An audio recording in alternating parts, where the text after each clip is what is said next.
Here's the yakuza in summarized in 3 or 4 minutes. Think of them as criminal trade associations legally recognized by the Japanese government. There are 86,000 of them, 22 major organizations. The Yamaguchi Gumi is the largest with 40,000 members, kind of like the Tesco of organized crime. The Sumiyoshi Kai with 12,000 members, based mostly in Tokyo, is the second largest. The Inagawa Kai with 10,000 members is the third largest organized crime group, and they're also fairly Tokyo-based. They exist out in the open. They have offices, they have business cards, they have fan magazines. Everyone knows who the top bosses are.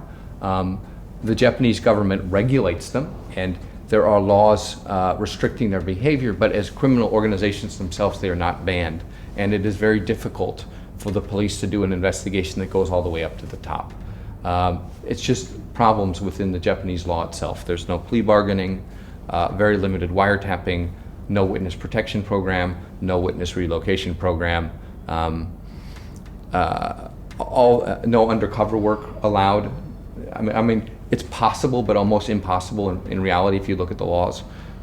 What that means is that the Japanese police are never able to really destroy the yakuza, because if you get someone on the lower branches, they're never going to rat out their boss. Why will they not rat out their boss? Because one, there's no advantage to it for them. They're not going to get a lighter sentence. And since their lawyer will probably be employed by the yakuza group to which they belong to, any statement they make to the police is going to be taken to their boss, who will look at it and know that they have cooperated with the cops. And in which case, they will either disappear while they're on bail, or they will die in prison, or they'll be killed when they get out of prison.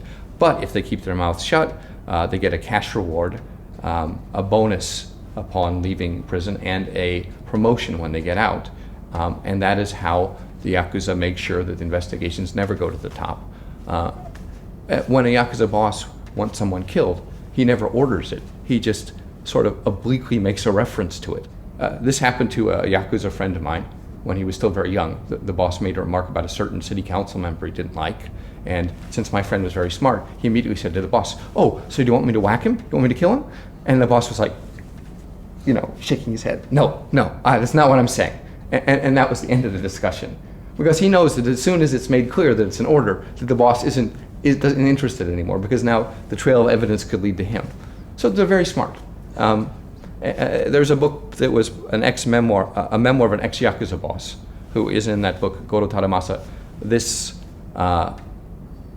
In this book, in May of this year, he published his own memoirs, and he says a similar thing about me, which doesn't make me happy when there's kind of like a yakuza fatwa out on me in Japan, just when I thought things were going back to normal.